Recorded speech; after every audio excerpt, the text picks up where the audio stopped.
Ramon, narito na ang balitang dapat niyong malaman ngayong gabi. Hulyo 13, 2025. Sa ulo ng mga nagbabagang balita, TNVS driver, brutal na pinatay ng mga pasahero sa Parañaque. 2 fatal wounds ang tinamo sa dibdib. Pagkawala ng mga sabongero sa Taal Lake, naapektuhan na sa kabuhayan ng mga mangingisda sa Laurel, Batangas. Nasirang bahagi ng runway sa Mactan, Cebu Airport, iniimbestigahan na ng DOTR. lahat ng yan ihahatid namin.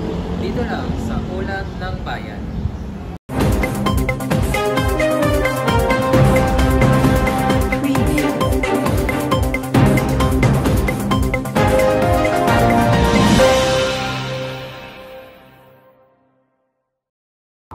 Isang trahedya ang yumanig sa lungsod ng Parañaque. Isang TNVS driver ang nasawi matapos hotapin at pagsasaksakin ng kanyang pasahero. Ayon sa autopsy report, nagtamo siya ng 2 fatal stab wounds sa kaliwang bahagi ng bibig, na siyang naging sanhi ng kanyang pagkamatay. Pinaniniwalaan din isang kitchen knife ang ginamit sa krimen. Bagamat, nangyari pa ito noong Mayo. Ngayon lamang inilabas ang autopsy findings na nagdedetalye sa tinamong sugat ng biktima. May 18 po ng madaling araw na magsakay siya ng 3 lalaki sa Parañaque. Hindi po kasama yung nag-book sa ride-up. Umalis ang sasakyan pero bumalik din at bumaba ang isang lalaki at may kinuha sa halamanan na pinag-aalaman ng kutsilyo.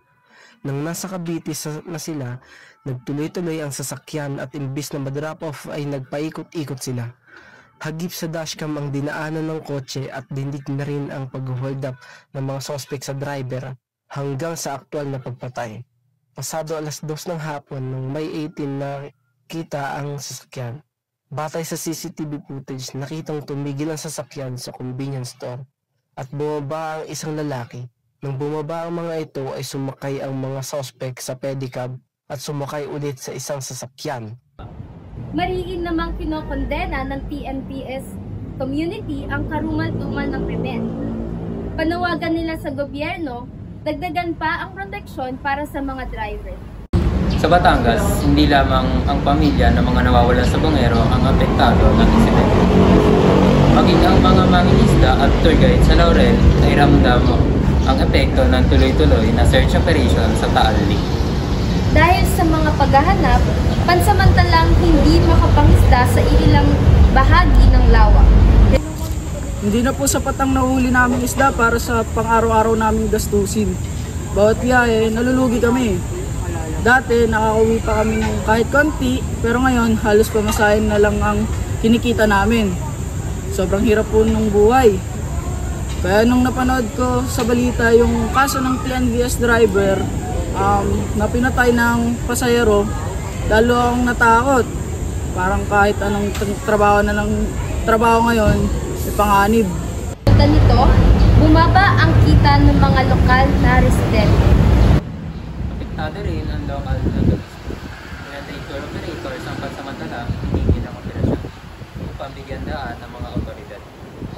Ayon sa lokal ng pamahalaan, nakikipag-ugnayan na sila sa mga national agencies para sa agarang ayuda para sa mga nawalan ng hanapbuhay.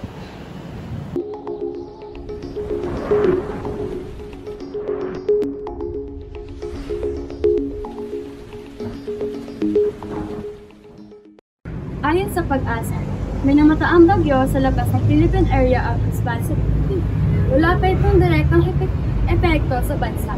Ngunit maaaring magdulot ito ng pag-ulan sa mga kalapit na rehiyon sa susunod na araw. Pinapayaya ng publiko na manatili na nakatutok sa opisyal na weather advice. Ito ang tinutukan natin ngayong gabi. Samahan niyo kaming ulit bukas. Ako si Raven Ramon. Jalen Nicole Danu. Ito ang totoong serbisyo ng